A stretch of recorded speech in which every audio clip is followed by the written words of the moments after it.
Après la collection « Alerte », le triptyque humaniste existentiel, qui comprend son fascicule de présentation, son livre 1, Le dernier regard en 2 tomes, son livre 2, Les fictions de la science en 2 tomes, son livre 3, L'insouciance de la conscience en 2 tomes, son fascicule d'expertise.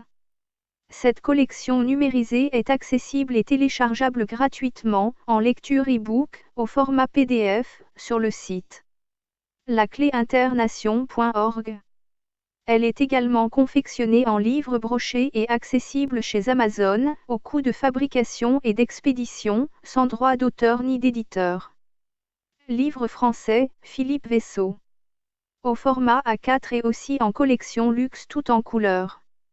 À un tarif promotionnel, actuellement, au quart du tarif en librairie. Et également la seconde collection. Les populations esclaves. Son livre 1, Économie. Son livre 2, Entité. Son livre 3, Science. Son livre 4, Social. Son livre 5, Spiritualité. Cette collection numérisée est accessible et téléchargeable gratuitement, en lecture e-book, au format PDF, sur le site lacléinternation.org. Elle est également confectionnée en livre broché et accessible chez Amazon, au coût de fabrication et d'expédition, sans droit d'auteur ni d'éditeur. Livre français, Philippe Vaisseau. Au format A4 ou en livre de poche. À un tarif promotionnel, actuellement, au quart du tarif en librairie. Nous vous proposons maintenant le dernier ouvrage, Humanoïde du même auteur-éditeur. Vous pensez tout savoir sur le fonctionnement de la société humaine? Vous allez avoir des surprises. Vous voulez connaître comment la société humaine est organisée. Pourquoi elle est organisée de cette manière? Par qui elle est organisée? Pour qui elle est organisée? Quelles sont les finalités d'une telle organisation? Les réponses à toutes vos questions se trouvent dans ce dernier ouvrage. Humanoïde. Chapitre 33. Des précisions dérangeantes. La lettre ouverte. En l'absence même de toute intention hostile, l'intrusion d'une civilisation extraterrestre pourrait porter atteinte à notre environnement compris comme l'ensemble des conditions naturelles, sociales et culturelles constituant le théâtre des activités humaines. Publié le 16 avril 2008. Préambule. On ne subit pas l'avenir, on le fait, Georges Bernanos. La Charte de l'environnement, qui a valeur constitutionnelle, prévoit que, lorsque la réalisation d'un dommage, bien qu'incertaine en l'état des connaissances scientifiques, pourrait affecter de manière grave et irréversible l'environnement, les autorités publiques veillent, par application du principe de précaution, à la mise en œuvre de procédures d'évaluation des risques. Le phénomène ovnien. Des phénomènes aérospatiaux insolites se montrent régulièrement dans notre espace aérien. On les appelle communément OVNI. Le Centre national d'études spatiales préfère leur donner le nom de PAN, phénomène aérospatial non identifié. Avant que de chercher à leur donner une interprétation, il nous faut reconnaître une évidence toute simple, ils existent. Certes, une grande partie relève de méprises, de fantasmes ou d'hallucinations, mais une part irréductible et significative semble témoigner de lois physiques inconnues et participer d'un principe intelligent. Ils ont donné naissance à une discipline, l'ufologie, qui comprend 2 activités bien distinctes, en premier lieu la collecte des données, en second leur interprétation. Par convention, nous désignerons, dans la suite de cette lettre, par le terme générique, phénomène ovnien, l'ensemble des pans qui, après examen, n'ont reçu aucune explication rationnelle au regard de nos connaissances scientifiques. Les données. Un groupe d'études émanant du Centre national d'études spatiales, le GEPAN, groupe d'études et d'information des phénomènes aérospatiaux non identifiés, a reçu en France la mission officielle de recueillir, d'analyser et d'archiver les données relatives au PAN. Grâce à cet organisme et au travail obstiné d'enquêteurs indépendants, nous disposons aujourd'hui de banques de données comportant plusieurs milliers d'observations. Leur étude statistique met en évidence la complexité et l'incongruité du phénomène qui recouvre des dizaines de types d'événements, allant de la plus banale, simple lumière anormale dans le ciel, au plus surprenant, enregistrement radar d'objets aux performances cinématiques inexplicables. Mais elle fait aussi apparaître une cohérence interne et des caractéristiques générales, relativement stables et rarement démenties, de réalité physique et de comportement intelligent, non hostile, discret, furtif et brouillé. L'interprétation. L'interprétation la plus répandue parmi les ufologues soutient que le phénomène ovnien est gouverné par une, ou plusieurs, intelligences non terrestres. Dans cette hypothèse, il faut accepter l'idée qu'il cache un dessein potentiellement hostile, un programme soutenu par une stratégie. Quel est ce programme? Qui en sont les auteurs? Quelle est leur stratégie? Telles sont les questions que nous sommes amenés à nous poser face à une activité inconnue. Partant, l'étude du phénomène ovnien ressortit aux méthodes d'appréciation des situations complexes mettant en jeu des intelligences aux desseins équivoques et des informations rares, sporadiques et brouillées. Des méthodes hypothético-déductives, itératives et adaptatives. Quelles sont ces méthodes? De conception militaire, elles sont apparues durant le dernier conflit mondial, en même temps que la recherche opérationnelle. Elles sont enseignées dans les écoles supérieures de guerre, en France, le Collège interarmé de défense, et sont employées par les états-majors des grandes puissances. Les grandes entreprises, exposées aux contraintes économico-politiques et devant affronter une concurrence où la désinformation est couramment pratiquée, les ont adoptées et adaptées à leurs besoins propres. Cela explique la présence de la métaphore et de la terminologie militaire dans le discours des dirigeants de société. Ainsi que la recherche opérationnelle, elles ont pour objet de pallier l'insuffisance de l'intuition et du bon sens devant des situations confuses dépendant de paramètres multiples, relevant de facteurs objectifs et soumis à des événements naturels aléatoires. Mais contrairement à la recherche opérationnelle, elles tiennent compte de l'immixtion d'une intelligence extérieure douée de volonté et capable de brouillage et de comportements arbitraires apparemment irrationnels. Elles sont particulièrement pertinentes en présence de désinformation et dans des conflits asymétriques opposant des adversaires aux logiques différentes, aux éthiques divergentes et aux modes de pensée dissemblables, comme la lutte contre le terrorisme ou, le cas échéant, une intrusion extraterrestre. De quelle sorte de raisonnement ces méthodes participent-elles? Elles sont de type hypothético-déductif. Elles consistent à formuler des présuppositions, préalablement passées au crible des vraisemblances, éthiques, techniques, économiques et opérationnelles, dont sont déduites des conséquences, passées et futures, susceptibles d'être vérifiées par l'observation et le renseignement. Si elles trouvent une vérification expérimentale, elles sont validées. Sinon, elles sont soit réfutées soit révisées afin de les rendre compatibles avec l'expérience. Elles sont par construction itérative et adaptative. Elles astreignent à une pensée formalisée et rigoureuse. Tout bien considéré, elles sont une application assez fidèle de la méthode scientifique de Karl Popper. Elles s'opposent au processus inductif de pensée qui va du particulier au général, qui prétend à un énoncé général à partir d'un nombre limité d'observations. S'agissant de l'ufologie, la méthode inductive est inappropriée en raison d'une information fortement dépréciée. Elle a malheureusement conduit à deux écueils, d'une part au scepticisme ou au refus de toute tentative d'interprétation, car les visages polymorphes et absurdes que revêtent les manifestations des pans depuis 60 années ne permettent pas de justifier un énoncé général, d'autre part, par extrapolations abusives, à l'élaboration d'interprétations hasardeuses et au développement de thèses conspirationnistes. Une possible intrusion extraterrestre. Si nous écartons a priori l'hypothèse non scientifiquement réfutable d'une intelligence transcendant le monde sensible, il faut bien admettre que nous avons possiblement affaire à une intrusion extraterrestre, c'est-à-dire à la présence non désirée d'êtres intelligents appartenant à une ou plusieurs planètes de la Voie lactée ou d'une autre galaxie. Pour que les méthodes hypothético-déductives lui soient applicables, encore faut-il vérifier que ces êtres peuvent raisonnablement faire l'objet de présuppositions. La difficulté vient alors, entre leurs civilisations et la nôtre, des écarts des connaissances et des évolutions, écarts certains pour ce qui est des sciences et des technologies, écarts vraisemblables des évolutions biologiques et sociales et des éthiques. Une nouvelle forme d'incommensurabilité. Tout revient à la question de savoir si des êtres intelligents au niveau de connaissances inégaux et au développement psychique et biologique éloigné seraient capables de se comprendre.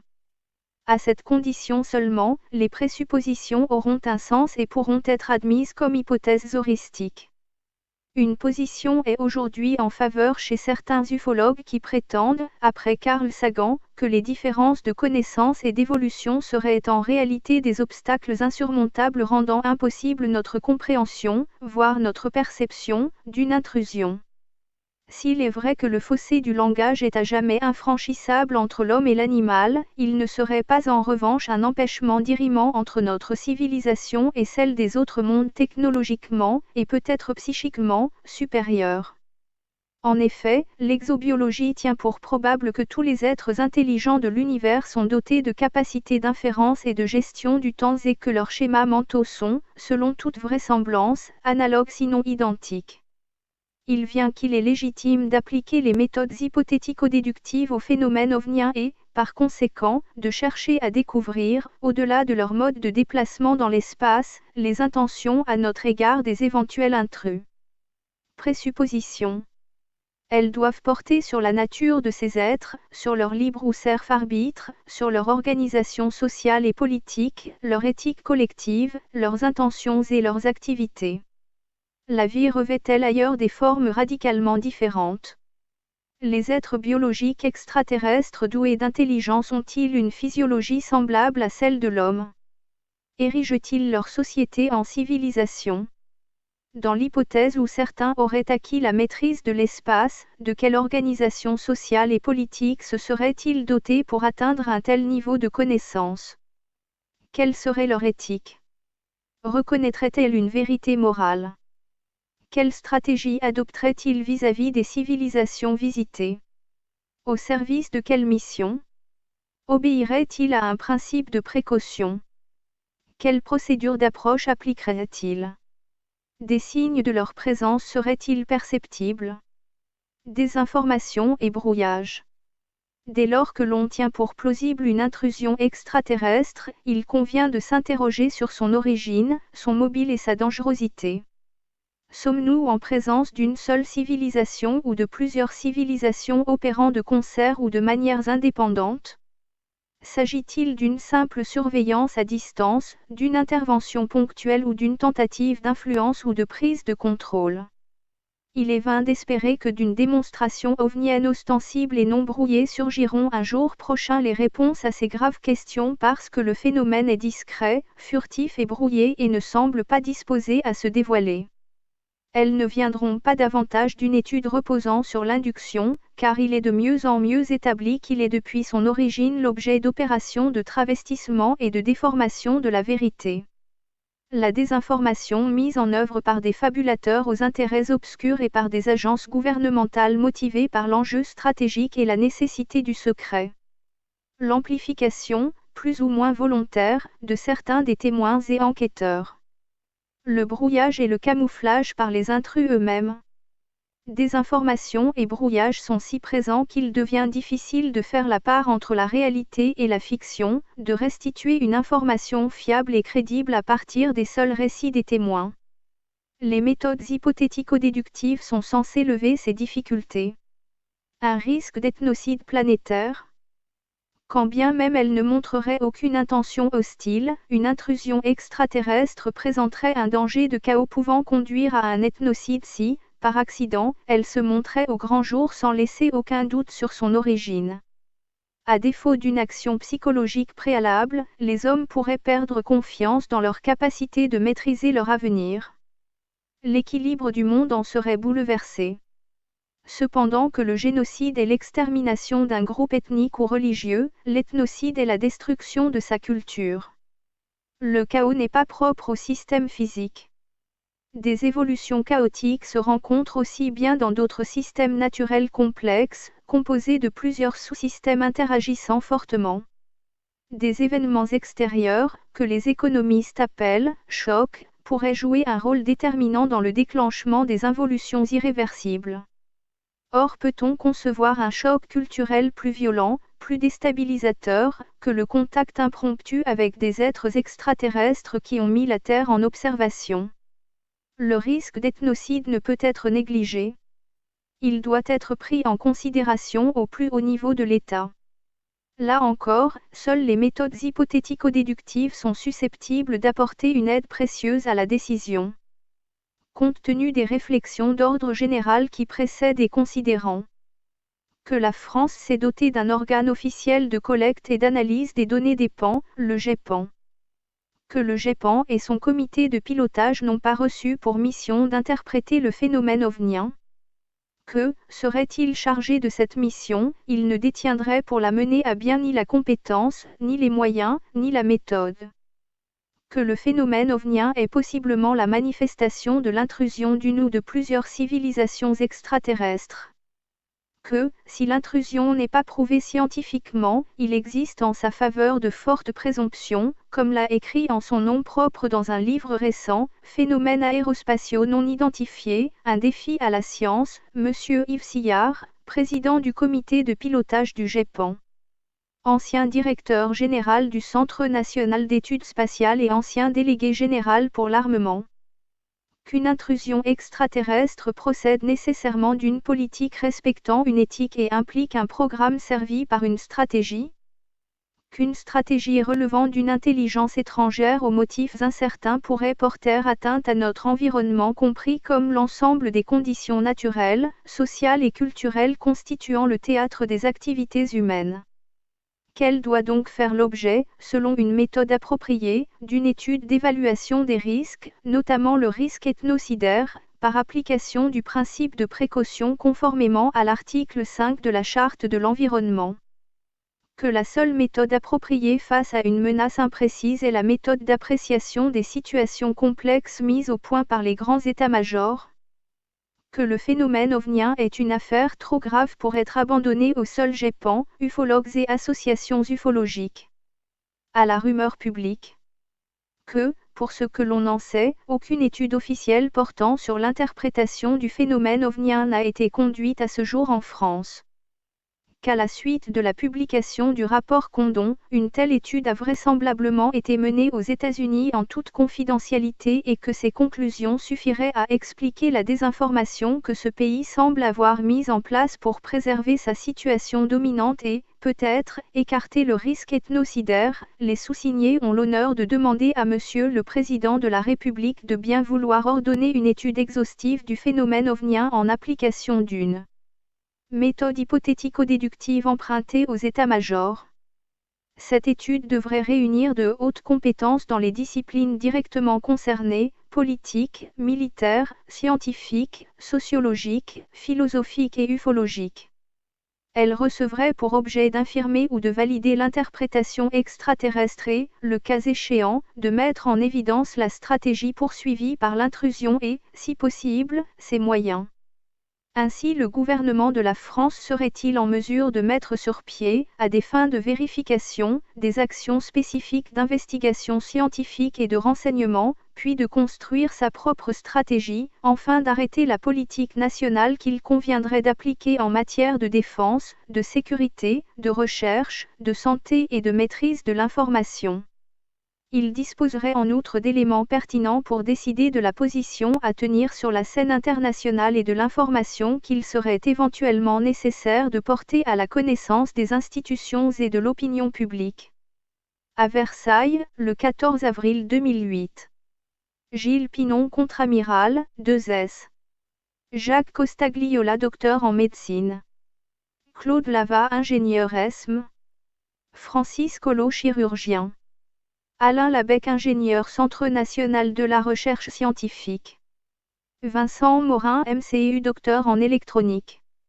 Rémi Saumon, ancien directeur recherche INSERM. Au sujet des associations ufologiques. Lors d'un échange de mai au sujet de cette lettre, je faisais remarquer à Gilles Pinon que « J'ai bien reçu votre lettre ouverte, et je vous en remercie. Je partage entièrement cette initiative qui j'espère atteindra le but fixé, attirer l'attention des pouvoirs publics sur l'interprétation à donner au phénomène OVNI. Cependant, il y a un point avec lequel je ne suis pas tout à fait d'accord. Il est dit en effet que le phénomène ovnien est une affaire trop grave pour être abandonnée aux seuls GEPAN, ufologues et associations ufologiques, à la rumeur publique. Je crois au contraire que le phénomène OVNI concerne chaque habitant de cette planète et qu'il est affaire de tous. Le public a le droit d'être informé et même de participer à la recherche sur ce sujet. C'est d'ailleurs ce qui est fait au sein des associations ufologiques privées. L'idéal, selon moi, serait d'instaurer une sorte de partenariat entre les pouvoirs publics et les associations privées sérieuses, comme cela avait été fait en Belgique avec la SOBEP entre 1989 et 1992 lors de la fameuse « vague belge ». Suite à cette remarque, il me répondit que, s'agissant du point sur lequel vous n'êtes pas d'accord, j'en conclus que ma formulation est malheureuse et je le regrette beaucoup. Lorsque j'ai écrit que le phénomène ovnien est une affaire trop grave pour être abandonnée aux seuls GEPAN, ufologues et associations ufologiques, je ne voulais pas dire que l'ufologie n'était pas de leur ressort ni de leur compétence, mais qu'elle devait devenir aussi de la compétence de l'État. Je pense profondément que l'ufologie est l'affaire de tous, y compris du gouvernement, et qu'elle ne doit pas rester circonscrite aux GEPAN et aux ufologues. Je conviens qu'évoquer dans cette phrase la rumeur publique crée un amalgame regrettable. Je ne crois pas que la lettre soit suivie des faits. Mais si l'étude demandée devait avoir lieu, je suis convaincu qu'elle conclurait au grand intérêt d'un partenariat entre les associations et les pouvoirs publics. Nous remercions Gilles Pinon pour ses précisions, et nous saluons son initiative courageuse. Nous pensons que le contenu de cette lettre est de la plus haute importance. Elle résume parfaitement, selon nous, notre situation vis-à-vis du phénomène OVNI, et pose les bases d'une stratégie future pour son approche. Nous croyons que cette lettre est un événement dans le monde de l'ufologie, de même niveau que le rapport Comet, qui doit, selon les instructions même de Gilles Pinon, être largement commenté par la communauté des ufologues. Daniel Robin, mai 2008. Le contre-amiral Gilles Pinon est décédé le jeudi 11 juin 2009 d'une crise cardiaque. Présent lors des rencontres européennes de Châlons-en-Champagne, 2005, habitué des repas ufologiques, il avait écrit une lettre ouverte au président de la République afin d'obtenir une sorte de « levée du secret » en ce qui concerne le phénomène OVNI et sensibiliser la classe politique à ce sujet. Il pensait que c'était au pouvoir politique, qui dispose des moyens financiers et techniques nécessaires, de lancer une recherche scientifique sérieuse sur les ovnis. Gilles Pinon était diplômé de l'École navale et de l'École nationale supérieure des techniques avancées. Auteur de « Fatima, un ovni pas comme les autres ». Il avait participé au mois de mai 2009 à l'émission de télévision de la chaîne Direct 8 et y avait fait une intervention remarquée. C'est après un temps minimum de recul que nous pouvons nous rendre compte du vide laissé par la disparition de Gilles Pinon. Une voix s'est tue. La parole d'un homme de conviction s'est éteinte. L'annonce de son décès nous a tous profondément touchés. Avec lui, nous perdons un être d'une grande stature intellectuelle qui a mené une réflexion novatrice et rigoureuse sur la signification du phénomène OVNI. Personnellement, j'ai été attristée par son départ, parce qu'il m'avait accordé, avec la gentillesse qui le caractérisait, le privilège de rédiger les préfaces de 2 livres que j'avais publiés sur les ovnis, OVNI, le mystère subsiste, et OVNI, du secret officiel aux limites de la science. Nous avions aussi longuement discuté ensemble aux rencontres européennes de Châlons-en-Champagne en octobre 2005.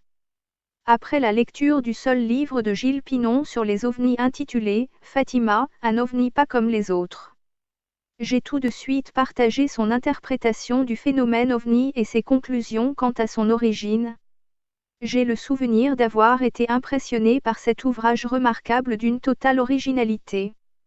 Il ne fait aucun doute qu'il restera comme un des moments clés de la littérature ufologique. Il mériterait, d'ailleurs, d'être réédité et largement diffusé. Avis aux éditeurs. Nous aurions aimé que Gilles Pinon écrive d'autres livres qui, nous n'en doutons pas, auraient eu la hauteur de vue et la même rigueur de pensée. Malheureusement, il est parti trop tôt. Daniel Robin, le 24 juin 2009. Les scientifiques aiment bien avoir l'initiative des questions. Lorsqu'un phénomène se produit en dehors de toute initiative de leur part, n'importe où, n'importe comment, devant n'importe qui, ils n'aiment pas ça du tout, parce qu'a priori, ils sont dans la même position que n'importe qui, ils n'ont pas d'approche qui les spécifierait. Et à ce moment-là, ils tendent à disqualifier le phénomène, ils tendent à disqualifier les témoins et à mettre l'ensemble sous le signe de la croyance. Et à ce moment-là, eux deviendront les non-croyants, ceux qui rappellent les vertus de la rationalité scientifique. Il y a donc quelque chose de pathologique, à mon sens, car évidemment beaucoup de phénomènes nous posent problème sans que les scientifiques aient pris la moindre initiative. C'est donc une très mauvaise habitude qui se révèle notamment autour du phénomène OVNI et qui met en danger les relations démocratiques entre science et société. Isabelle Stengersbach-chimiste, philosophe des sciences au Centre national de la recherche scientifique. Des révélations inconséquentes. Des hommes politiques et des personnalités. Le phénomène OVNI a tellement été ridiculisé qu'il est de bon ton de sourire dès que l'on en parle pour paraître savant et non crédule, rationnel et intelligent. Le corollaire de cette attitude est que si l'on en parle sérieusement, on est un naïf ou un imbécile. Dans quelle catégorie classeriez-vous les hommes qui ont fait ces déclarations? Harry S. Truman 1945 à 1953. Le 4 avril 1950, lors d'une conférence de presse à la Maison-Blanche. Je peux vous assurer que les soucoupes volantes, si tant est qu'elles existent, ne sont construites par aucune puissance terrestre. En décembre 1952, il diffusa un communiqué de presse disant: ces phénomènes inexpliqués ne sont ni une arme secrète, ni une fusée, ni un nouveau type d'avion d'essai. Dwight D. Eisenhower 1953 à 1961. Une rumeur, répandue à partir des témoignages de militaires et d'agents de la CIA à la retraite, circule selon laquelle le président Eisenhower aurait rencontré une délégation extraterrestre sur une base aérienne américaine en 1954. John F. Kennedy 1961 à 1963. Dans un mémorandum adressé au directeur de la CIA le 12 novembre 1963, il écrit: objet, examen de la classification de tous les dossiers OVNI concernant la sécurité nationale. Comme convenu, j'ai engagé une action et ai demandé à James Webb de mettre en place un programme avec l'Union soviétique d'exploration commune de l'espace et de la Lune. Il serait particulièrement utile que vous réexaminiez les cas les plus menaçants afin de les identifier en toute bonne foi contrairement aux sources provenant de la CIA et de l'US Air Force. Il est important que nous puissions établir une distinction claire entre le connu et l'inconnu au cas où les soviétiques considéreraient notre coopération étendue comme une couverture d'opérations de collecte de renseignements sur leur défense et leurs programmes spatiaux. Une fois ces données examinées, je souhaiterais que vous arrangiez un programme d'échange de données avec la NASA sur ce qui reste inconnu. Ceci aidera les directeurs de mission de la NASA dans le domaine de la défense. Je souhaiterais un rapport préliminaire sur l'examen des données avant le 1er février 1964. Gerald R. Ford 1974 à 1977.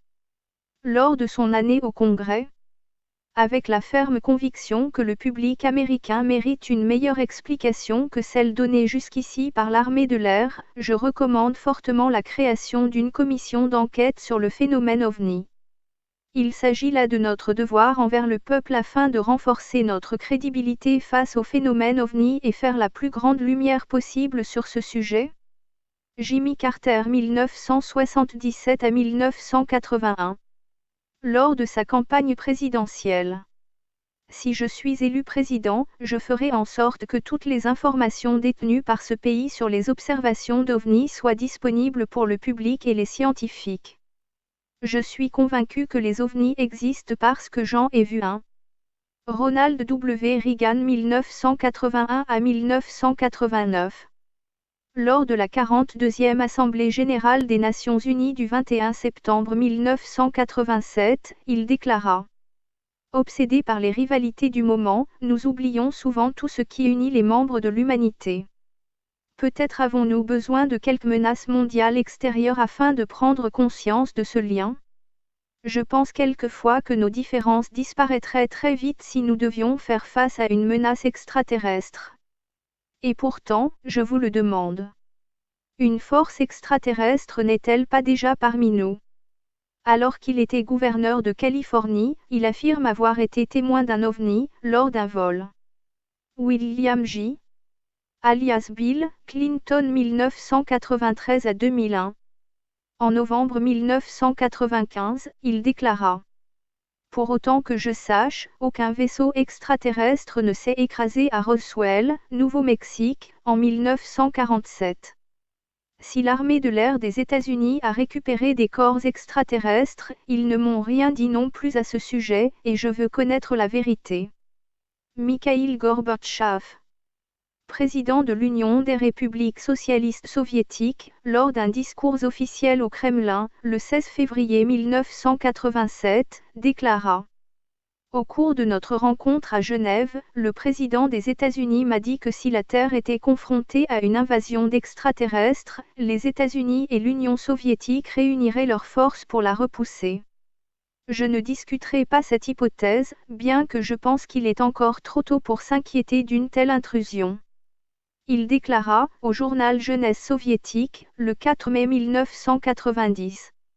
Le phénomène OVNI existe vraiment, et il doit être traité sérieusement. Robert Gallet, ministre de la Défense française, déclara à la radio, le 21 février 1974. Je dois dire que si les auditeurs pouvaient voir par eux-mêmes la masse de rapports arrivant de la gendarmerie chargée de mener les enquêtes, que nous faisons tous suivre au Centre national des études spatiales, ils verraient alors que tout cela est assez troublant. Je crois que l'attitude d'esprit que l'on doit adopter vis-à-vis de ces phénomènes doit demeurer ouverte, c'est-à-dire qu'elle ne consiste pas à nier a priori. Nos ancêtres des siècles précédents ont nié des quantités de choses qui nous paraissent aujourd'hui parfaitement élémentaires, qu'il s'agisse de la piézoélectricité, de l'électricité statique, sans parler d'un certain nombre de phénomènes liés à la biologie. En fait, tout le développement de la science consiste à ce qu'à un instant déterminé on s'aperçoive que 50 ans auparavant on ne savait rien et qu'on ne comprenait rien à la réalité des phénomènes. Le Lord-amiral Hill Norton, chef d'état-major du ministère de la Défense de Grande-Bretagne, président du Conseil militaire de l'OTAN, déclara en 1973. Le fait que des objets, observés dans notre atmosphère ou même sur la terre ferme, ne puissent être assimilés à des objets construits par l'homme ou à un quelconque phénomène physique connu de nos scientifiques semble évident. Un très grand nombre d'observations ont été rapportées par des personnes dont le sérieux me paraît indiscutable. On sait maintenant que nombre d'entre eux ont été des observateurs compétents, tels que des officiers de police ou des pilotes civils et militaires. Leurs observations ont bien souvent été confirmées par des dispositifs techniques tels le radar ou, de manière encore plus crédible, des interférences avec divers appareillages électroniques. Le Lord-amiral Hill Norton dirigea le groupe d'enquête sur les ovnis au sein de la Chambre des Lords, formé en 1978. Ce dossier est partiel, il a été complété dans la collection. Les populations esclaves. Une attitude incompréhensible. Pourquoi nous cache-t-on la vérité au sujet des ovnis, et pourquoi nous heurtons-nous toujours aux démentis officiels? Le titre peut paraître à la fois énigmatique et accrocheur, mais il tente de faire le point sur une situation de fait qu'il est désormais possible de prouver, et dont les implications restent insoupçonnées par la majorité de nos contemporains. Quelques réflexions sur les militaires, les scientifiques et les politiques qui savent la vérité au sujet des ovnis. 1. Prendre conscience que de telles choses peuvent exister. Il convient de montrer que certains groupes de militaires, de scientifiques et dans une moindre mesure, de politiques, savaient de façon certaine qu'il existe sur notre planète une présence extraterrestre, nous n'avions cependant pas analysé en profondeur toutes les implications de cet état de fait. C'est ce que nous allons essayer de faire dans ce nouveau dossier en allant le plus loin possible dans les implications qui résultent de cette présence étrangère et en reconnaissant dans le même temps que si certaines de ces implications peuvent paraître totalement folles, horribles ou même délirantes, elles n'en demeurent pas moins possibles. La réalité n'est peut-être pas celle que l'on cherche à nous faire croire. Quoi qu'il en soit, notre objectif est d'explorer des hypothèses et de suivre des pistes, en reconnaissant volontiers qu'elles ne sont pas forcément le reflet exact de la réalité. L'important est de prendre conscience que de telles choses peuvent exister. La nuance est que nous ne disons pas que nous avons des preuves irréfutables que ces choses existent, mais que nous avons trouvé des indices sérieux qui convergent tous dans le sens de leur possible réalité. Ensuite, le lecteur est libre de se faire sa propre opinion. En tout cas, l'une des conclusions à laquelle nous étions parvenus jusque-là était qu'il existait 3 principaux degrés d'implication des militaires, des scientifiques et des politiques vis-à-vis du phénomène OVNI. À noter que les politiques n'auraient pas le même niveau d'habilitation que les militaires et les scientifiques.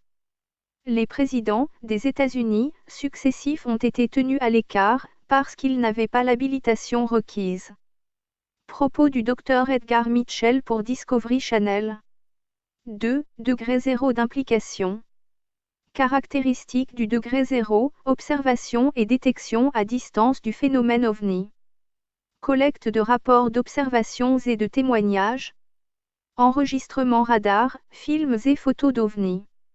Récupération de divers matériaux, fragments de métaux, implants, dont l'origine n'est pas humaine.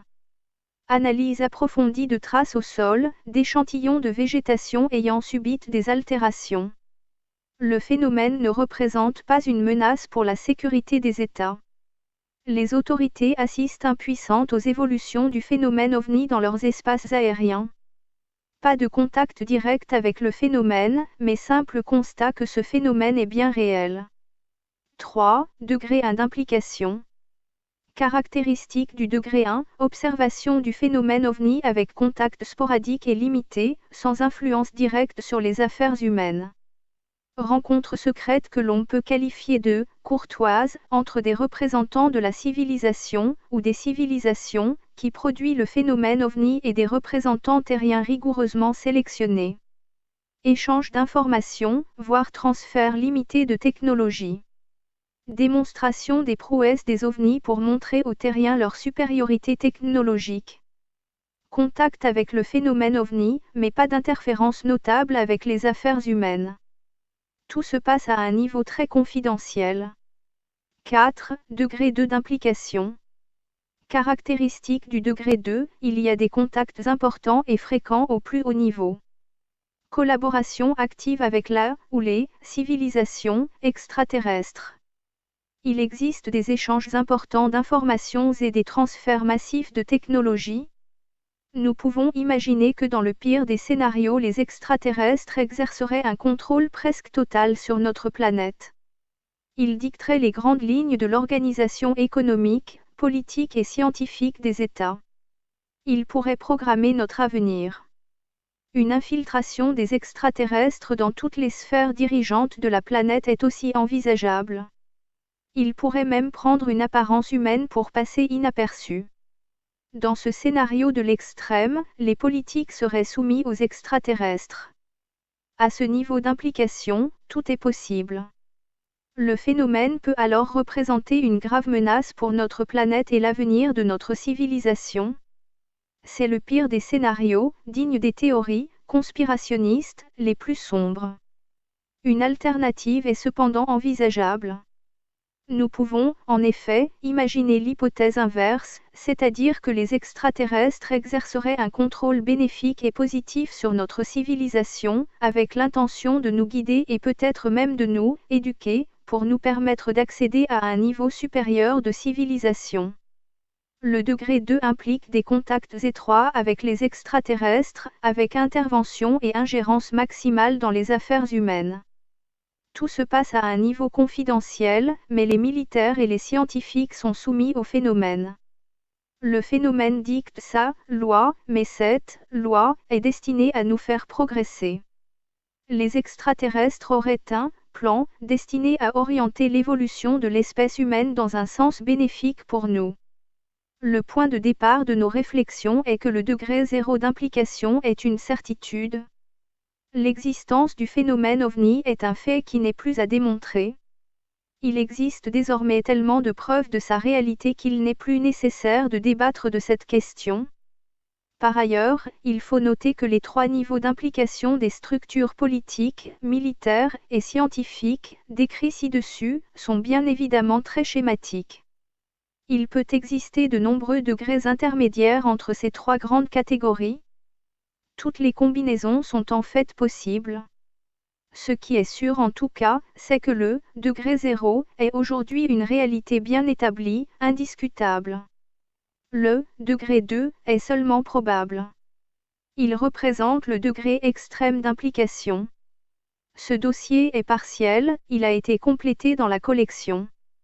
Les populations esclaves. 14 alternatives. Les conclusions auxquelles nous sommes parvenus suggèrent qu'il pourrait bien exister des relations entre des organisations humaines très fermées, militaires et renseignements, et des groupes d'extraterrestres. Le contact officiel existerait depuis la fin de la Seconde Guerre mondiale, 1947, et plus probablement avant, peut-être après la Première Guerre mondiale, 1914 à 1918.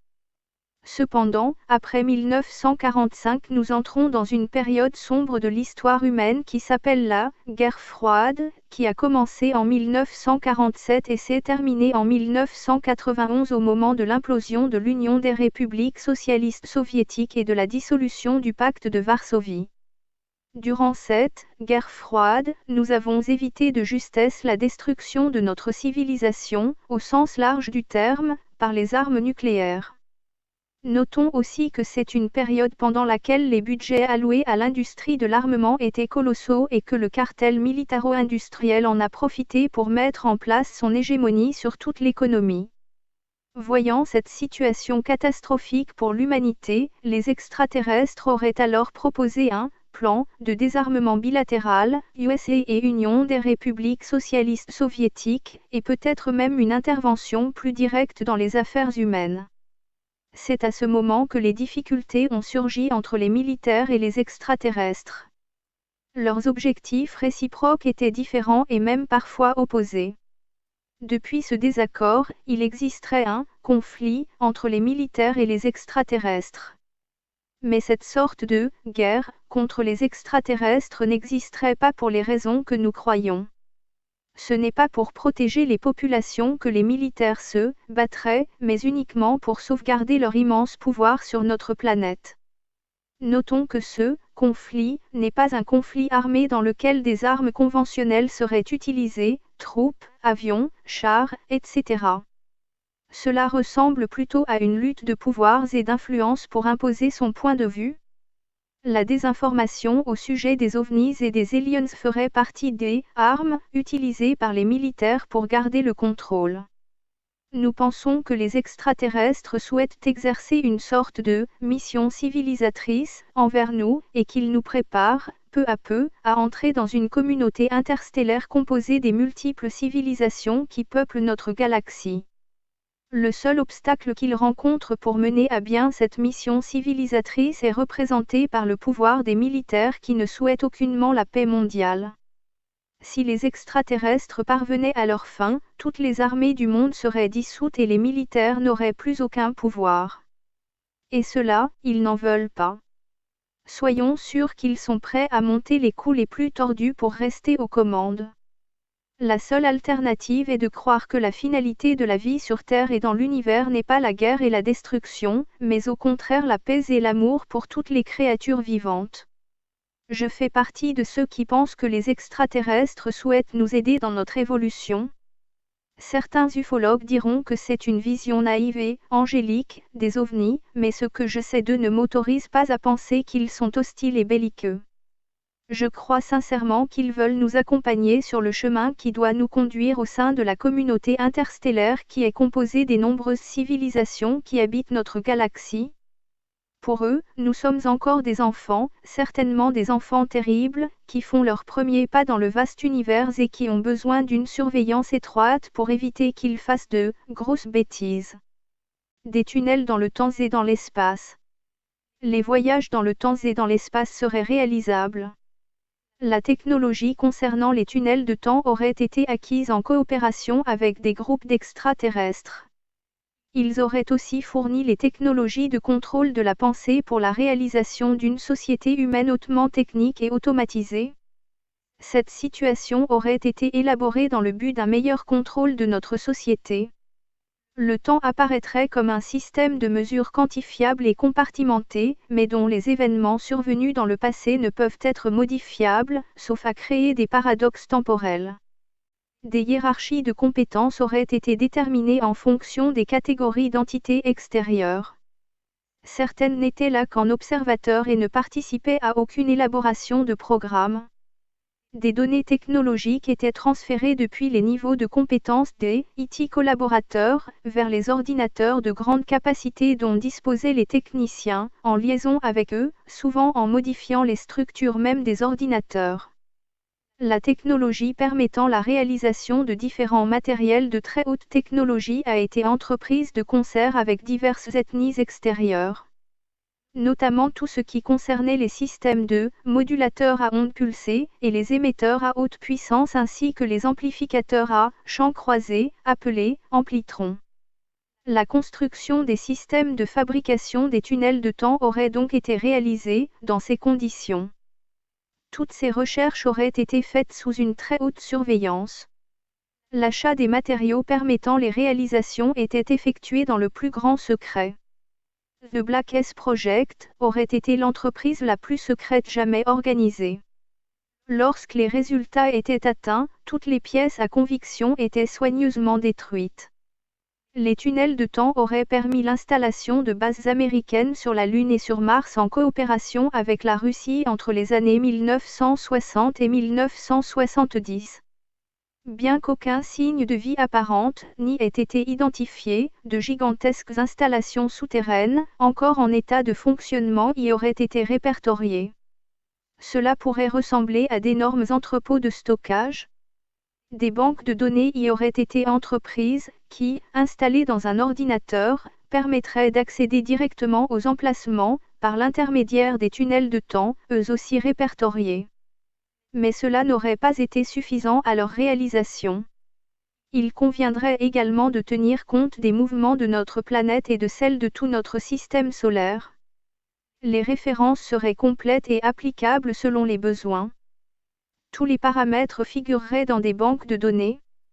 Il convient de préciser que toutes les personnes humaines qui auraient été impliquées dans ce type de recherche auraient subi un lavage de cerveau méthodique à la fin de leurs travaux, avec plus ou moins de succès d'ailleurs. Il apparaîtrait évident que des techniciens allemands de très haut niveau, à la fin de la Seconde Guerre, auraient été en contact avec des extraterrestres et qu'ils détenaient des ovnis. La Russie et les États-Unis se seraient partagé leurs compétences et certains des experts allemands, plusieurs milliers en l'occurrence, au lendemain de la guerre. Un traité de non-interférence aurait été signé par le 34e président des USA Dwight Eisenhower avec les différentes factions extraterrestres déjà établies sur notre sol. En 1983, une trouée dans l'espace-temps, au niveau géophysique de la Terre, aurait été réalisée par les extraterrestres, pour une durée de 40 ans, afin d'en permettre l'accès à un grand nombre de grands vaisseaux. Une invasion massive de vaisseaux spatiaux aurait ainsi pu s'immiscer dans notre dimension, sur la plupart des continents de notre planète. Il se serait agi d'une intervention d'extraterrestres provenant d'un autre univers. Les voyages dans le temps permettraient de déterminer quel serait le futur de la société humaine, un langage interdimensionnel, très élaboré, permettrait de communiquer entre tous les êtres. La plupart des ET à qui la question de l'existence d'un Dieu aurait été posée auraient fait comprendre qu'il ne s'agissait pas d'un de leurs sujets de préoccupation. Aucune organisation religieuse n'existerait chez les espèces d'extraterrestres interrogées sur ce sujet. Par contre, il conviendrait que nous nous trouvions à l'intérieur d'un organisme, par comparaison avec les virus qui nous habitent. Il nous serait alors plus facile de concevoir une pluralité d'univers et que certains de ses occupants soient en capacité de passer de l'un à l'autre, à l'instar de certains de nos virus.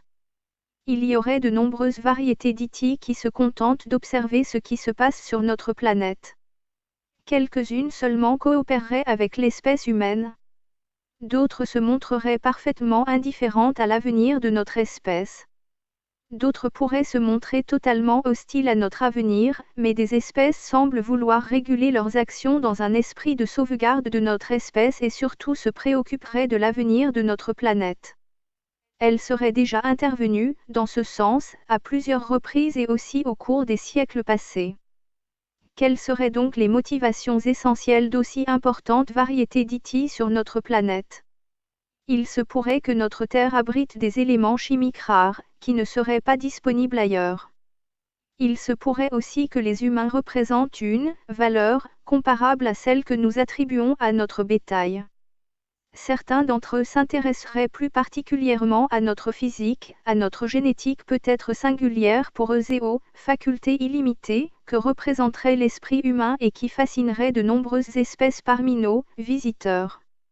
Certaines de ces entités seraient beaucoup plus anciennes que d'autres, ce qui pourrait expliquer leur ascendance sur les autres variétés. Il est à noter que certaines variétés d'IT ne supportent pas les vibrations particulières de notre planète et ne peuvent y séjourner, sauf à utiliser des équipements spécifiques. Des groupes, jugés indésirables, auraient été éjectés de notre planète. Il se pourrait même que des conflits majeurs aient pu éclater, au cours de temps anciens, entre les diverses variétés d'explorateurs interstellaires, au niveau de notre planète, en particulier pour sa possession. Il apparaîtrait quasiment évident que l'espèce humaine soit une espèce hybride, réalisée à partir de manipulations génétiques, à partir d'une variété d'hominidés. La croyance des religions qui considèrent qu'il y aurait eu création de l'espèce humaine pourrait en être l'explication. La théorie du champ unitaire, élaborée par Albert Einstein, permettrait de comprendre les principes fondamentaux des champs électromagnétiques qui sont en corrélation avec des champs énergétiques supérieurs comme le soliton et les champs tensoriels, et qui permettraient aux moteurs anti-gravité, apparemment utilisés par certains extraterrestres, de se déplacer à travers l'univers. Mais il semblerait que divers systèmes de propulsion puissent être utilisés ainsi que différentes façons, pour se déplacer à travers l'espace de l'univers. Chaque espèce posséderait ses propres moyens technologiques. Vers la fin du silence et de la désinformation. La loi du silence et de la désinformation ont fait leur temps. Il conviendrait de changer de perspective. Un nouveau scénario serait en préparation pour établir une vérité acceptable par les oligarques et par les populations. Il ne serait toutefois pas envisageable dans l'immédiat. Ce scénario consisterait à reconnaître un certain nombre de faits avérés, devenus trop flagrants, tout en minimisant leurs impacts. L'hégémonie arrogante des USA pose des problèmes de souveraineté aux autres États de notre planète. La France, ainsi que d'autres nations, se seraient ainsi jointes à Laurence Rockefeller, qui voudrait rapidement passer à la phase 2 du programme OVNI. De nombreux pays, y compris la France, auraient leur propre réseau de coopération avec des entités extérieures. Cependant, les moyens qu'ils peuvent développer sont sans commune mesure avec ceux de l'Amérique du Nord.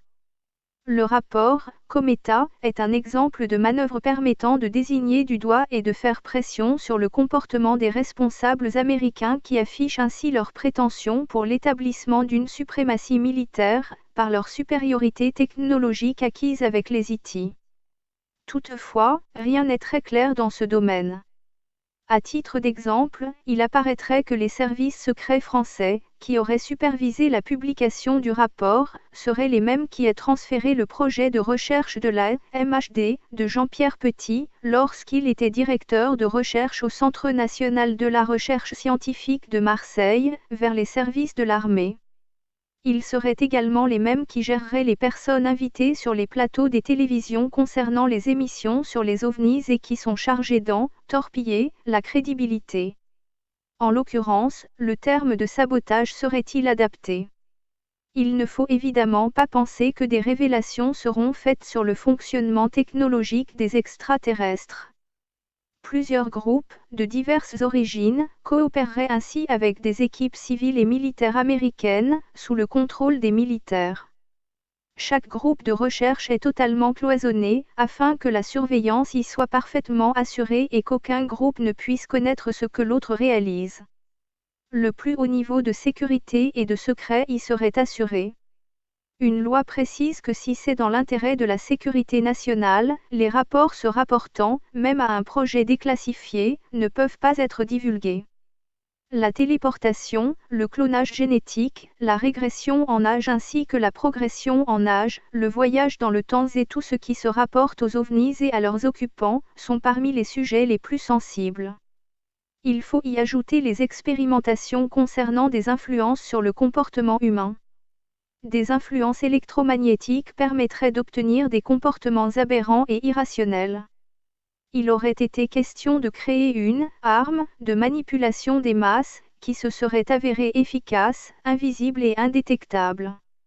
D'autres expérimentations auraient consisté, toujours en corrélation avec un groupe de pointés, à décoder les ondes cérébrales émises par la pensée ainsi qu'avec le processus inverse consistant à transférer un volume de réflexion à visées individuelles, collectives, ou envers une ethnie ciblée. Un tel processus aurait été organisé pour déclencher des armées de rebelles à l'échelle mondiale. Le terrorisme mondial serait ainsi ordonné.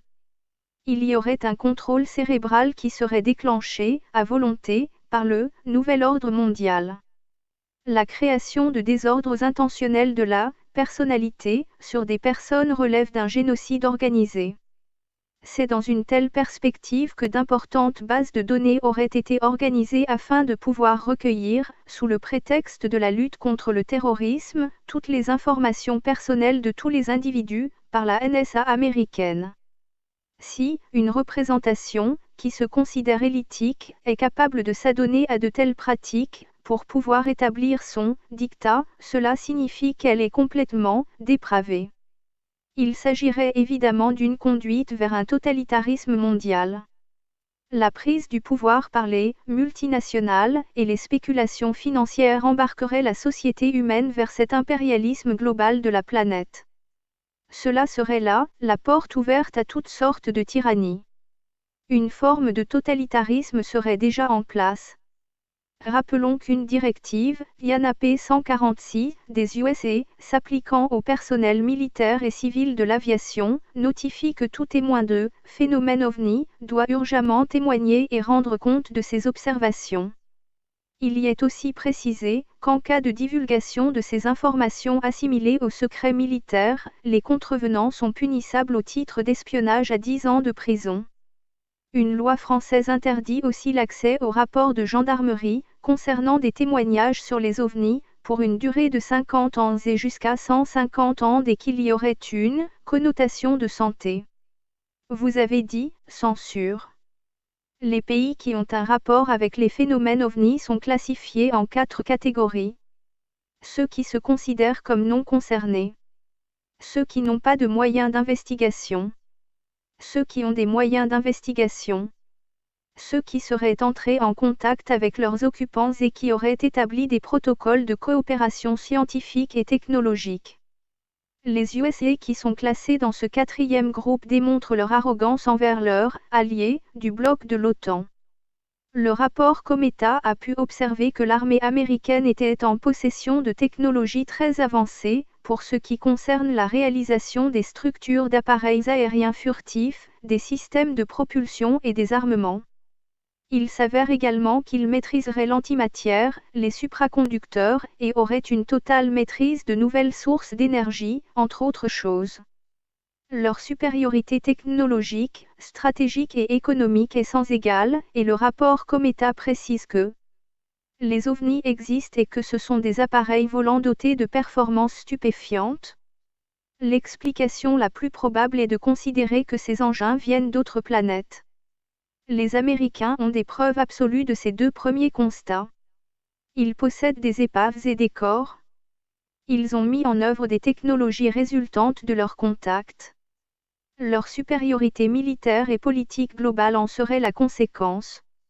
Leur politique de désinformation systématique est sans équivoque. Les auteurs de ce rapport sont évidemment en possession de preuves irréfutables leur permettant d'apporter de telles affirmations. Ces preuves ne sont pas communicables puisque faisant partie des secrets défense militaires. Le public français ne doit rien en connaître, seuls des extraits de ce rapport ont été diffusés dans la presse et ensuite à travers un livre. Il apparaît également que l'attitude passive et négative des scientifiques français, ainsi que de la désinformation systématique de toute la presse française, se rend coupable d'une collusion avec les USA, ayant pour conséquence d'assurer l'hégémonie américaine. Par ailleurs, de très grandes installations souterraines abritant des IT et les principaux centres de transfert de technologie existeraient bien aux États-Unis. Ces installations seraient toutes reliées entre elles par des tunnels. Des trains, maglevs, à sustentation magnétique, y circuleraient à plusieurs milliers de kilomètres à l'heure et permettraient des transferts rapides des personnels concernés. La France pourrait, elle aussi, posséder dans ces installations du plateau d'Albion, qui est un ancien site du 1er régiment de missiles à ogive nucléaire, et qui comptabiliserait jusqu'à 350 grottes, dont certaines auraient des volumes particulièrement surprenants, des installations de BE. Entités biologiques extraterrestres. Un second centre se trouverait près de Fort-Calquier, à Saint-Michel-l'Observatoire. Plusieurs tunnels aboutiraient à de vastes salles.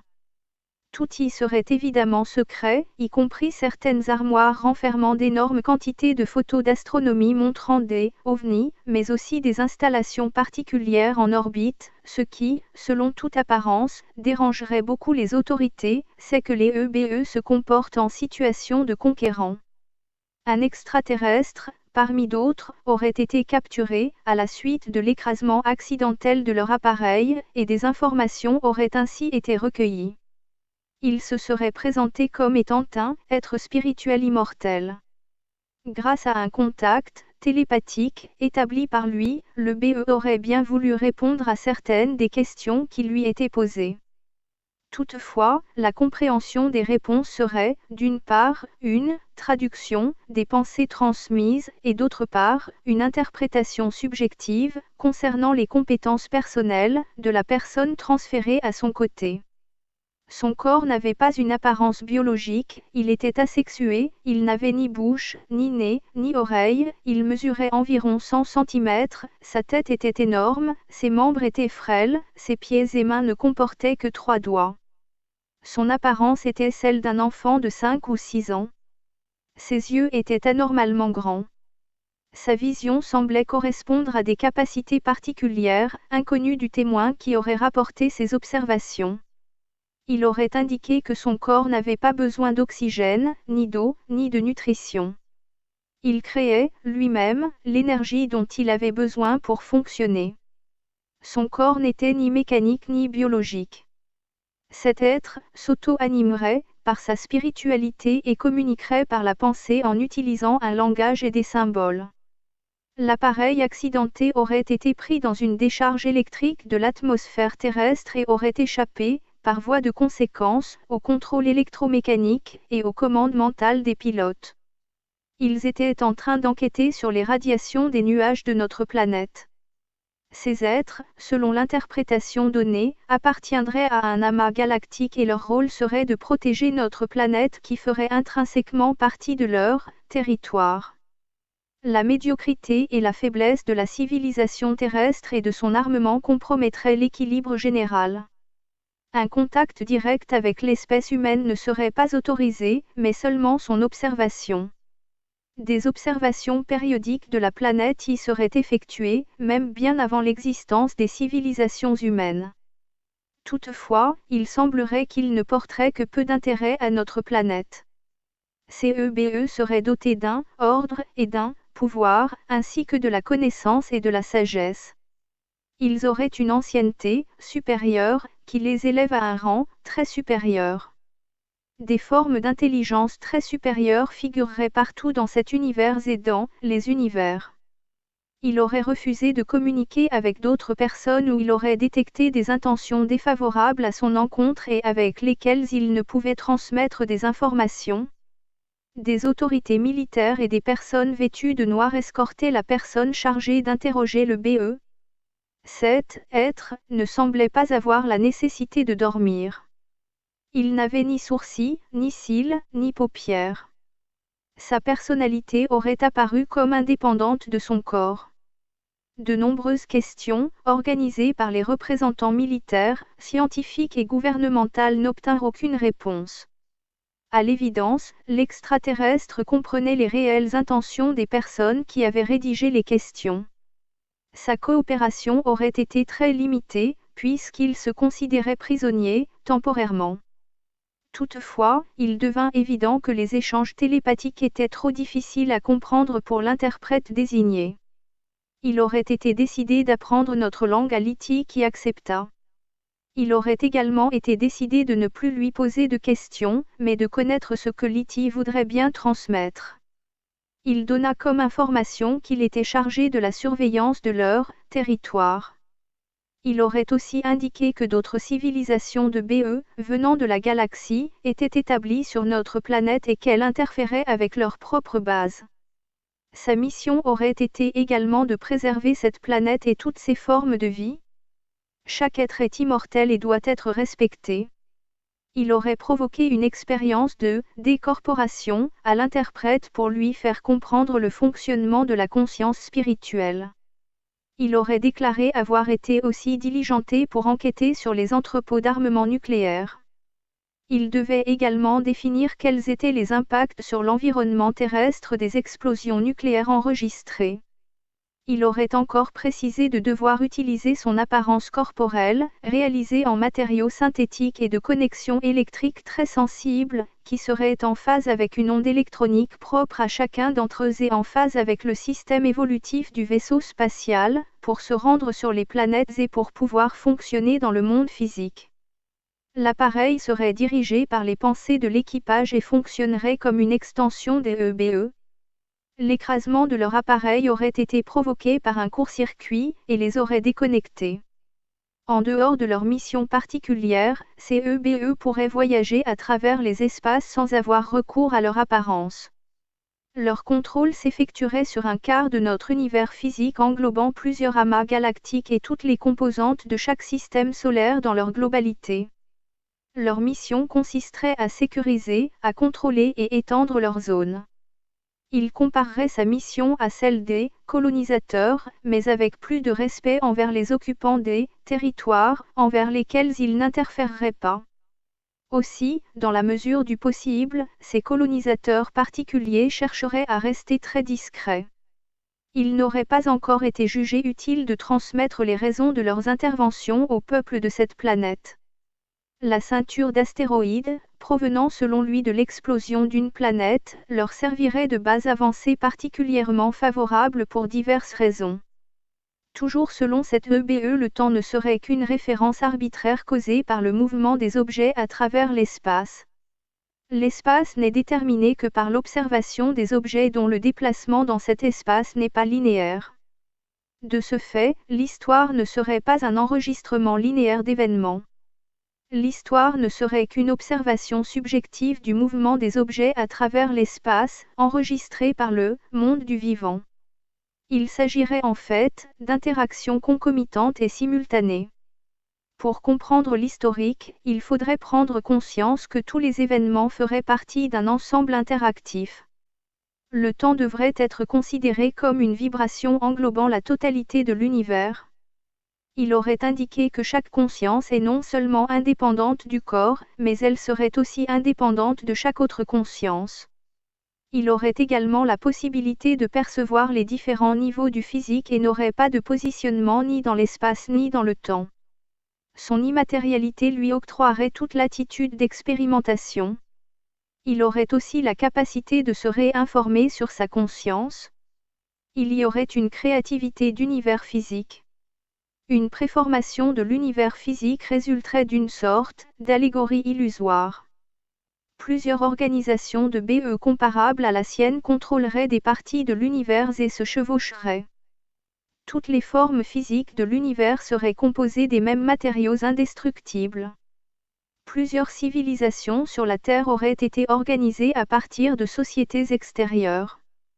Toutefois, aucune colonisation ne peut être réalisée sur une planète sans l'autorisation de son organisation. Cependant, certaines disparitions auraient pu être engendrées par leur force technologique, mais aussi par des événements cataclysmiques propres à la Terre. Elles seraient restées quasiment vides de vie pendant de longues périodes avant de repartir pour de nouveaux cycles. Ces situations expliqueraient que la Terre n'aurait pas pu développer de civilisation supérieure. Son isolement galactique l'éloigne des grands centres planétaires. Elle n'aurait pas pour vocation de pouvoir développer des niveaux supérieurs de civilisation. Cette planète serait sous divers contrôles et comporterait des systèmes programmés d'amnésie empêchant l'espèce humaine de pouvoir accéder à une émancipation. Cette planète pourrait n'être qu'une sorte de prison, aucune entité humaine ne serait originaire de la Terre. Toutes les populations terrestres seraient conservées en esclavage, par la peur, l'ignorance et la force. Les Man in Black, les hommes en noir, qui apparaîtraient, alors qu'inattendus, en tout lieu, seraient un groupe d'IT spécialisé dans l'équilibre des conditions planétaires. Cette éventualité expliquerait peut-être leur niveau d'intervention. Ils ne seraient pas de constitution physique, mais ils auraient la particularité de pouvoir se matérialiser. Cela pourrait aussi être une explication à leurs soudaines apparitions et disparitions et aux divergences spatio-temporelles constatées par les personnes ayant eu des contacts fortuits avec eux. Il se pourrait que leurs interventions soient diligentées et que leur mission soit défrayée. Ils ne doivent pas être confondus avec des militaires chargés d'intimider des témoins afin de les convaincre à se taire. Ils n'auraient aucun rapport avec les hélicoptères noirs, qui eux, appartiendraient à l'organisation américaine et concerneraient des opérations ponctuelles secrètes. Il existerait une multitude de mondes parallèles. Chacun d'eux présenterait des flots dimensionnels, qui seraient spécifiques à chaque personne. De plus, ces flots s'exprimeraient selon les tendances, elles aussi spécifiques, à chaque entité. Par ailleurs, chaque entité participerait à un ensemble de plus grandes réalités rejoignant un concept d'unité souveraine. De nombreuses pistes temporelles coexisteraient dans l'environnement d'une puissance morale universelle. Indépendamment des éléments donnés par cette EBE, il existerait une entropie spirituelle, qui est une loi de la thermodynamique qui affirmerait que dans des conditions normales, tous les systèmes qui sont laissés à eux-mêmes ont tendance à se désorganiser. De cette loi, il découlerait que les personnes asservies sauraient répandre une philosophie et des attitudes comportementales axées vers certaines orientations. Lorsque ces personnes représentent l'élite sociale, elles peuvent créer un modèle d'asservissement des populations. On peut, à ce titre, se demander comment il se fait que les extraterrestres n'envahissent-ils pas la Terre directement. Ils en auraient effectivement les capacités pour pouvoir le réaliser. En fait, cela n'est pas aussi facile. D'abord parce que, pour ceux qui seraient tentés de le faire, ils rencontreraient des oppositions, de la part des autres espèces en présence, puis parce que cela serait contraire au libre choix de la planète. Même si des accords étaient effectivement passés avec des représentants de notre société humaine, ceux-ci ne représenteraient pas les souhaits de la conscience collective. Le continuum, espace-temps, de la Terre et du système planétaire, accéderait à des spectres vibratoires créant des réalignements électromagnétiques sur notre planète. Des énergies et des formes de pensée collective pourraient influencer les potentiels énergétiques des planètes. Chaque personnalité humaine, quelle que soit sa philosophie, devrait impérativement accéder à une autre dimension de densité. Chaque civilisation doit avoir en perspective la réussite globale de la société humaine, contrairement à la pensée des oligarchies dirigeantes. Un volume considérable de documents gouvernementaux atteste de la réalité des faits qui sont ici relatés. Une très grande quantité de documents photographiques et de vidéos parfaitement authentifiés viendraient étayer des témoignages. Des traces matérielles d'atterrissage ou d'autres éléments convergeraient aussi vers cette réalité ne pouvant plus être mise en cause. Des enquêtes et des révélations. Les forces aériennes péruviennes ont créé en décembre 2001 l'OIFAA, Officine de Investigation de Fenómenos Aéreos Anómalos. Ce bureau d'enquête sur les phénomènes aériens non identifiés est dirigé par le commandant José Luis Chamorro. Les membres du comité sont Abraham Ramirez Lituma, doyen de l'Académie des FAP, de Fernando Fuenzalida, anthropologue, de Mario Zegara, médecin et d'Anthony Choi, hypnotiseur. Le CDT Chamorro a déclaré au journal Sahamos, supplément de El Comercio du 2 février 2002, sur l'objet de cette équipe. Le cœur du problème est la sécurité. Si un appareil non péruvien pénètre dans notre espace sans autorisation, il doit être soit reconnu soit intercepté, qu'il soit équatorien, russe ou martien. Un scientifique mourant a fait une étrange vidéo sur son lit de mort, en déclarant qu'il sait ce qu'il se passe à la mystérieuse zone 51 dans le Nevada et déclare que la technologie récupérée des soucoupes volantes va à la firme de défense Lockheed Martin. Boyd Bushman a fait des révélations dans une vidéo enregistrée juste avant sa mort en août avec des photos d'extraterrestres qui selon lui, ont été prises avec des appareils photo jetables dans les installations militaires américaines. Bushman était un chercheur pour Lockheed Martin, avec un certain nombre de brevets à son actif bien que certains détails de sa biographie sont contestés. Bushman dit dans la vidéo, prise le 7 août de cette année. En ce qui concerne le vaisseau extraterrestre, nous avons des citoyens américains qui travaillent sur les ovnis 24 heures sur 24. Nous essayons d'apprendre ce qu'il faut faire. Ce n'est pas la première fois que quelqu'un à la firme de défense a affirmé que les secrets des vaisseaux spatiaux extraterrestres sont étudiés chez Lockheed Martin. Ben Rich, un employé de Lockheed Martin qui a développé des chasseurs furtifs, a déclaré: nous avons déjà les moyens de voyager parmi les étoiles, mais ces technologies sont enfermées dans des projets noirs et il faudrait un acte de Dieu pour que l'humanité puisse à jamais en bénéficier. Nous pouvons faire tout ce que vous pouvez imaginer, /. Il y a 2 groupes d'extraterrestres, a dit Bushman. Il les divise en 2 groupes. C'est comme un ranch de bétail. Il y a un groupe de cow-boys, et les autres sont des voleurs, les voleurs de bétail, /. Les cow-boys sont nettement plus amicaux, et ont de meilleures relations avec nous. Les confessions sur des lits de mort à propos de l'existence d'ovnis et d'extraterrestres semblent être bien plus convaincantes. Pourquoi les gens mentiraient? A dit Nigel Watson, auteur de Ren's UFO Investigation Manual. Néanmoins, nous devons nous méfier du fait que sur de longues périodes les souvenirs finissent par se faner, et les gens peuvent utiliser des morceaux de souvenirs afin de reconstituer des événements pour fabriquer une histoire qu'ils préfèrent croire ou pour satisfaire leur public. Le fait est que nous avons besoin d'encore plus de preuves solides pour corroborer ces déclarations et sans cela, les sceptiques peuvent toujours bouger leur tête dans tous les sens et la controverse ovni peut continuer. 17 février 2016, pourquoi supprimer la vidéo si ce qu'il dit n'est pas vrai?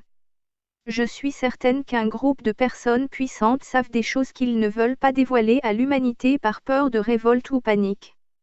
Nous ne sommes que des spécimens scientifiques ni plus ni moins. Nous pensons tous avoir une vie bien à nous. En réalité nous ne sommes que les poumons d'une matrice qui nous dirige sans même nous en rendre compte. Notre monde n'est qu'une mascarade. Nous sommes des moutons suivant leurs bergers qui les mènent tout droit à l'abattoir.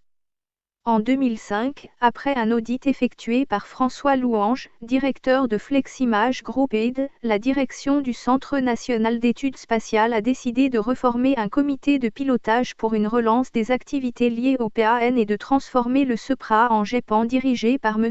Jacques Patenay. Il faudra attendre l'année 1997 pour voir enfin le tabou lié aux ovnis perdre de sa force. Toutes les collections. Alerte, le triptyque humaniste existentiel. Et les populations esclaves sont téléchargeables gratuitement, au format PDF, en lecture e-book sur le site internet lacléinternation.org. Ces 2 collections, également accessibles en livre broché. Au format A4, en collection luxe, tout en couleur, et en livre de poche, sont en vente chez Amazon, livre français, Philippe Vaisseau. À un tarif promotionnel, actuellement, au quart du tarif en librairie. Vous pouvez aussi cliquer sur le logo « Livre Amazon » dans la page d'accueil de notre site internet. lacléinternation.org. Ce dernier ouvrage, Humanoïde, est accessible dans les mêmes conditions. La totalité des deux collections ainsi que ce dernier ouvrage, Humanoïde, sont en conférence vidéophonique sur YouTube et répartis par chapitre.